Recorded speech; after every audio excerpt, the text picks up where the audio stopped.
The day I walked in on my son, Ramon, his bare skin glowing in the afternoon sunlight, his hands moving with a rhythm that froze me in the doorway, was the day my life split into before and after. Betrayal doesn't always come from strangers. Sometimes, it festers in the quietest corners of your own home. Thank you to everyone watching, new faces and returning souls, for being here. If you haven't subscribed yet, hit that button.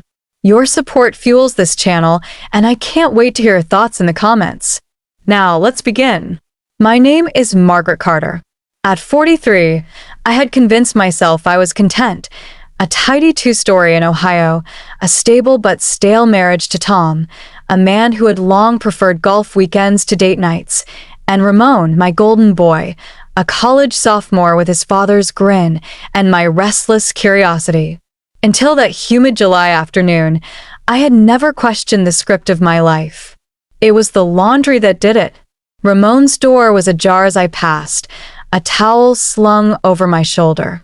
He lay on his bed, headphones on, eyes closed, one arm arched behind his head. The other,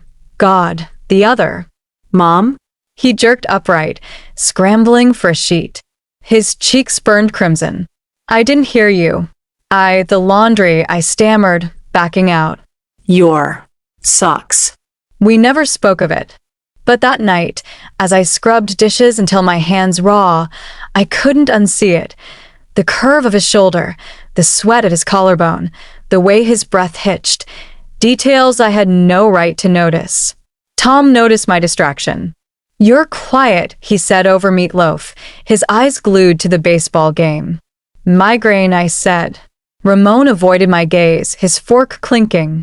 The guilt was a live wire. But worse was the hunger, slow, creeping, undeniable.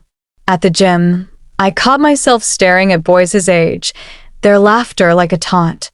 At home, I would linger outside his door, listening to his guitar strums, until Claire, my sharp-tongued best friend, snapped me awake. You're jumpier than a cat in a room full of rocking chairs, she said during our Thursday wine night. Spill. I sipped Merlot. Tom's working late again. Bull. This is about Ramon. My glass trembled. What? She leaned in, her perfume too sweet. He has grown up, Maggie. You're not his hero anymore. It's normal to feel unneeded. Normal? The word curdled in my gut. That Friday, Ramon breezed into the kitchen shirtless, damp from the shower. Got a date, he said, grabbing an apple. With who? My voice too high. He smirked. Jessica. From psych class. Jessica. Young. Effortless. Everything I wasn't. Cool, I said, scrubbing invisible stains. He paused. You okay, Mom? His hand grazed my shoulder. Electric. I dropped the sponge. And in that heartbeat I knew this wasn't about him. It was about me, starving, reckless, and terrifyingly alive. The following week, Tom left for a conference in Chicago.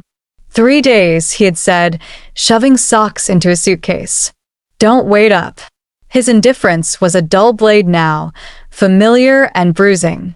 Ramon stayed behind, claiming he needed to study. I told myself it meant nothing. But the house felt smaller with just us two. He had taken to studying at the kitchen island, textbooks sprawled beside half-empty energy drinks. I would catch myself staring at the way his thumb tapped his pen, the way his sweats hung low on his hips. Stop it, I would hiss inwardly, retreating to scrub bathrooms or reorganize closets, anything to drown out the hum in my veins. On the second night, rain lashed the windows. I was on the couch, pretending to read, when Ramon wandered in, hair mussed from napping. Jessica dumped me, he said flatly, flopping down beside me. My heart lurched. Good, I thought, then immediately hated myself. Why? I asked, marking my page. He shrugged, said I am emotionally unavailable. Whatever that means. The TV flickered, some action movie he had turned on for noise. Outside, thunder growled. You're young, I said. You will figure it out. Did you? With Dad? The question hung like a dare. I stiffened. Marriage isn't a fairy tale, Ramon. Yeah, I've noticed. He laughed, bitter. You two barely talk. The truth of it stung. We're comfortable.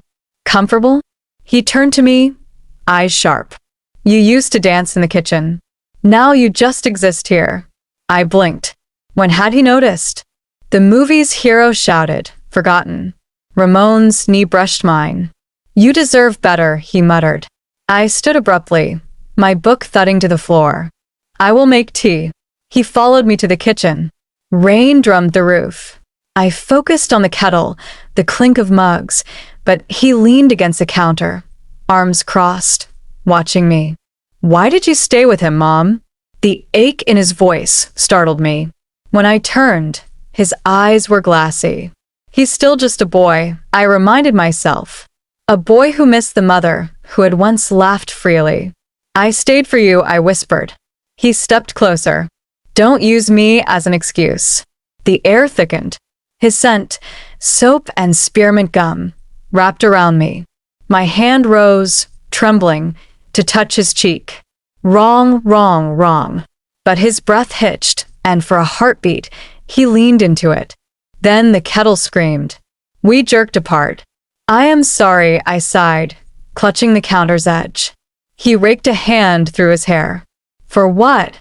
The lie came too easily. The tea is too strong. He left without drinking it. That night, I dreamed of his hands, not Tom's, pushing back my hair, his voice in my ear. You're not just a mom. I woke gasping, sweat-drenched and furious. At dawn, I drove to Claire's. Tom's cheating, I blurted on her doorstep. She didn't flinch. The golf trips? You knew? Suspected. She pulled me inside. But Maggie, this rage isn't about Tom. I crumpled onto her sofa. I am losing myself. Or finding a part you buried. She handed me tequila, no glass. Be careful. But careful was a cage now. When I returned, Ramon was on the porch, strumming his guitar. He smiled, soft, unguarded, and my resolve cracked.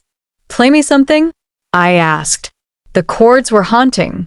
His voice, raw and low, wrapped around lyrics I didn't recognize. She's a fever in my blood. A ghost I can't outrun. Our eyes met. The guitar stilled. And in the silence, I felt the ground split beneath us. The storm that night felt biblical, sky blackened, winds howling, power lines snapping like bones. Tom texted he would stay in Chicago an extra day. Flight canceled, he wrote. Back tomorrow. The universe, it seemed, was a cruel comedian. Ramon built a fire in the living room while I lit candles, my hands unsteady. Shadows danced on the walls, turning ordinary things into grotesque silhouettes. We didn't speak. The air hummed with everything we had left unsaid. He sat on the rug, legs stretched toward the flames. I perched on the couch, wineglass in hand, pretending the Merlot could cauterize my thoughts. Remember when I was 6? He said suddenly. That blizzard where the power went out for a week? You cried because the TV didn't work. And you taught me poker. He grinned. Used my Legos as chips. I smiled faintly.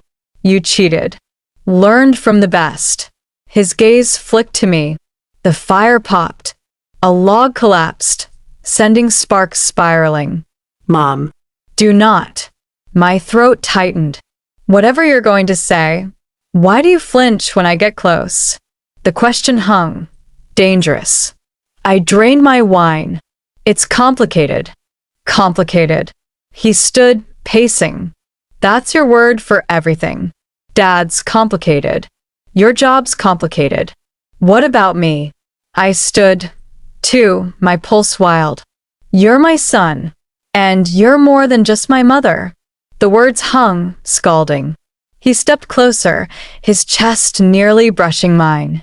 The firelight carved his face into something older, stranger. I should have left, but I didn't. His hand rose, fingertips grazing my jaw. You think I don't see it? How lonely you are, Ramon. His voice broke. Don't pretend you don't want this too. Every cell in me screamed to pull away. But his touch was a drug, warm, forbidden alive. The kiss wasn't gentle. It was a collision. His hands tangled in my hair, mine clawing at his back, as if we could erase the world by force. The fire roared. The storm raged. And for one suspended moment, guilt drowned in delirium. Then reality crashed back. I shoved him hard. What have we done? He stared, chest heaving, lips swollen. Something real. It's sick. Is it? His eyes glistened. Or is it the first honest thing either of us has felt in years? The room spun.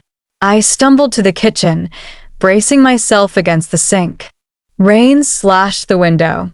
My reflection, wild-eyed, flushed, mocked me. He followed. Margaret. Margaret. Not Mom. A grenade pin pulled. Stop, I hissed. This can't happen again. Why?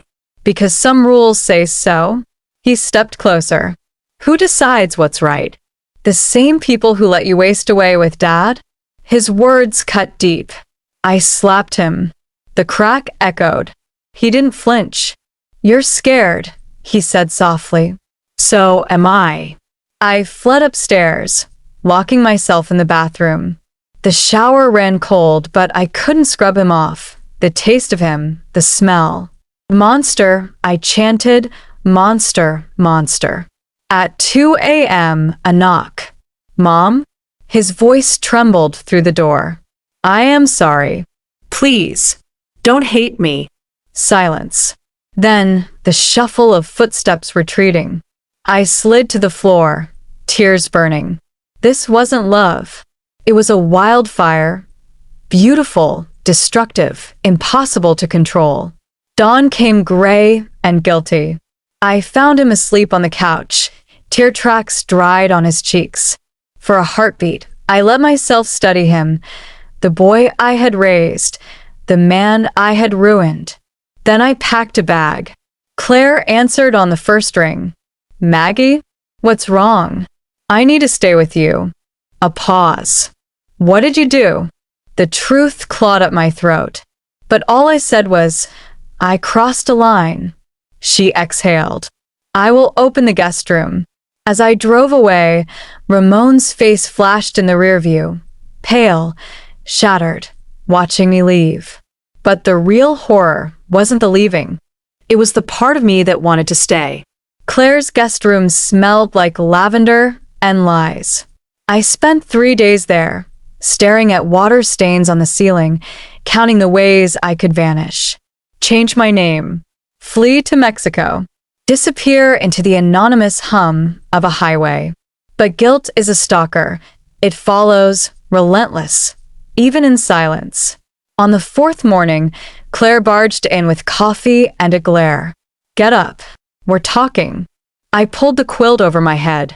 Nothing to say. She yanked it off. You kissed your son, Maggie. That's not nothing. The word kissed felt too small, too clean for what had happened. It had been a demolition. A grenade. It was a mistake, I muttered.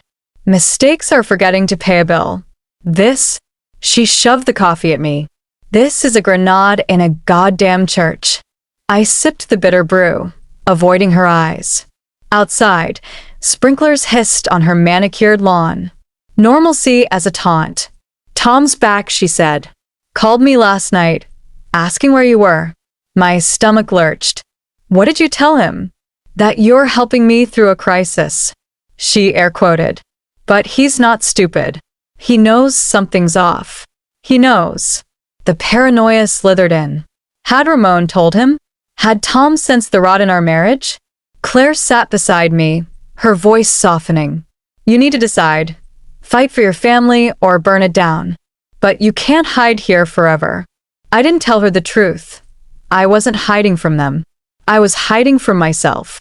Tom was waiting when I returned home, his suitcase still by the door. Where were you? He asked, arms crossed. Claire. I busied myself with mail, junk flyers, a cable bill. Bullshit. He stepped closer. You've been crying. Your hands are shaking. What's going on? For years, I had craved his attention. Now it felt like an interrogation. It's nothing, I said. Just overwhelmed. He gripped my wrist, not roughly, but enough to freeze me. Is there someone else? The laugh that escaped me was jagged. You don't get to ask that. His face paled. What's that supposed to mean? I yanked free. The golf trips. The late meetings. You think I am blind? A beat. Then his shoulders slumped. It was once Maggie. A year ago. It didn't mean anything.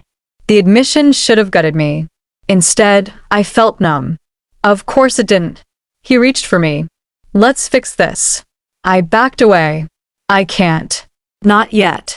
He left for the motel by the highway. I didn't stop him.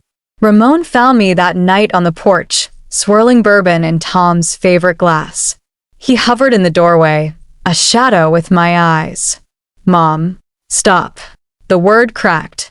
Just stop. He sat anyway, his knee pressing against mine. The contact burned. I love you, he whispered. You don't know what that means. And you do? His voice rose. You stayed with Dad while he cheated. You let him erase you. Is that love? I drank until the bourbon blurred him. Leave now. He didn't. Instead, his hand covered mine, prying the glass away. His thumb traced my knuckles, a lover's gesture. My breath hitched. We're not broken, he said. We're awake. I jerked back. You're 20. You will move on. Find some girl. Forget this. You want, though. He stood, towering over me.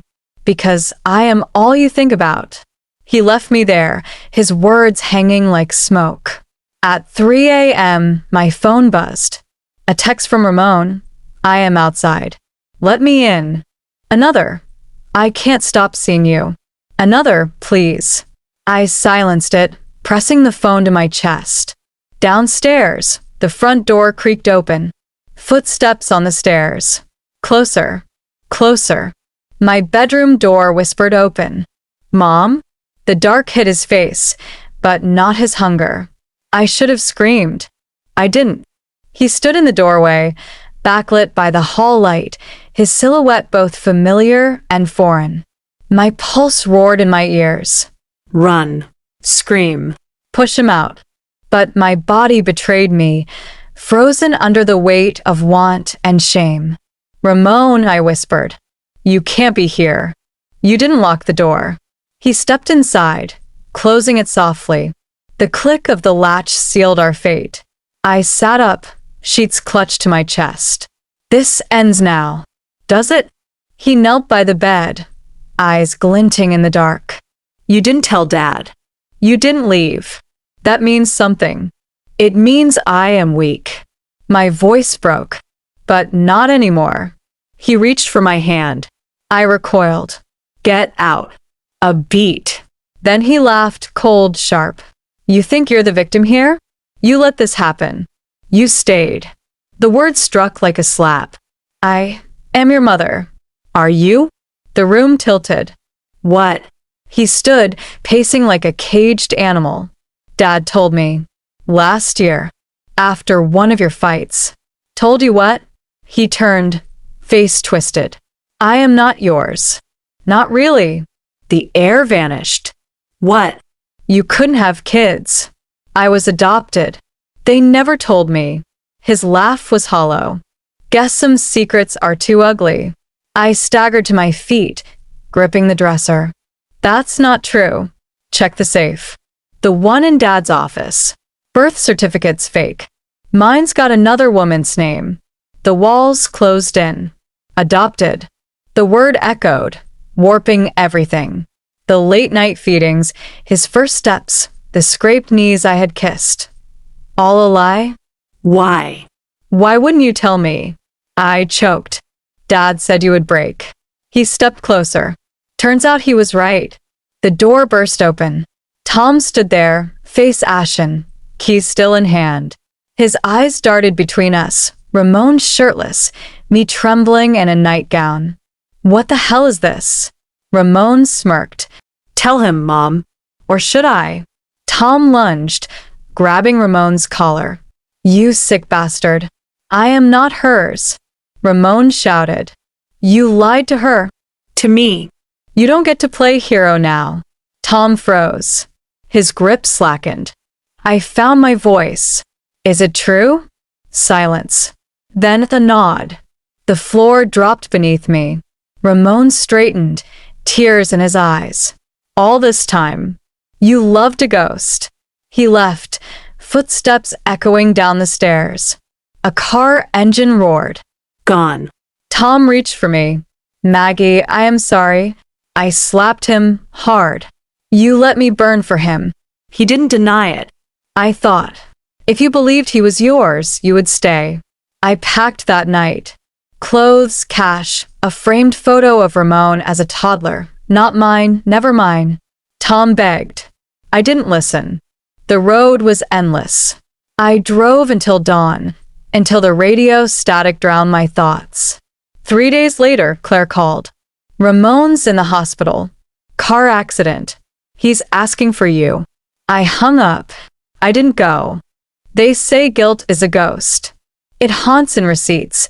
A missed call, a news snippet about a totaled Mustang, a funeral I didn't attend. Tom sold the house. Claire stopped answering. I work at a diner in Nevada now under a name that isn't mine. Some nights, I still feel Ramon's hands in my hair, his breath on my neck. Monster, I whisper. Liar. Mother. The truth? We're all just broken people, pretending the cracks don't show. To the viewers, this story was a journey into the darkest corners of desire and denial. If it gripped you, please let me know in the comments. What shocked you most? Could you ever forgive Margaret? Like, share, and subscribe for more twisted tales. Your engagement keeps this channel alive. Thank you for watching, and remember, some secrets are better left buried.